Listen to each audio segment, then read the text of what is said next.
சிரியாவின் முன்னாள் அதிபர் பஷார் அல் அசதிற்கு மரண தண்டனை.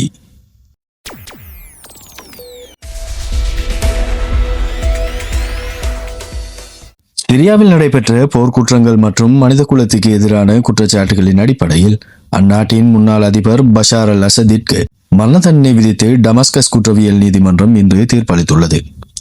2024 டிசம்பரில் கிளர்ச்சியாளர்களின் தீவிர முன்னேற்றத்தை தொடர்ந்து சுமார் 24 ஆண்டு கால பஷார் அல் அசதின் ஆட்சி முடிவுக்கு வந்தது. அதைத் தொடர்ந்து அவர் தனது குடும்பத்துடன் ரஷ்யாவில் அரசியல் தஞ்சம் புகுந்தார். இந்நிலையில் தற்போதைய இடைக்கால அரசின் கீழ் அமைக்கப்பட்ட நீதிமன்றத்தில் அசத் இல்லாத நிலையில் இந்த விசாரணை நடைபெற்று வந்தது.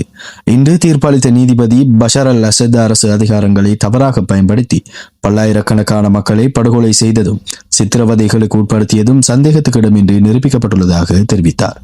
மேலும் அசதின் சகோதரர் மெஹர் அல் அசாத் மற்றும் 2011 மக்களின் போராட்டத்தை கொடூரமாக ஒடுக்கிய அரசியல் பாதுகாப்பு பிரிவின் முன்னாள் தலைவர் ஆதிப் நஜீப் ஆகியோருக்கும் நீதிமன்றம் மரண தண்டனை விதித்துள்ளது.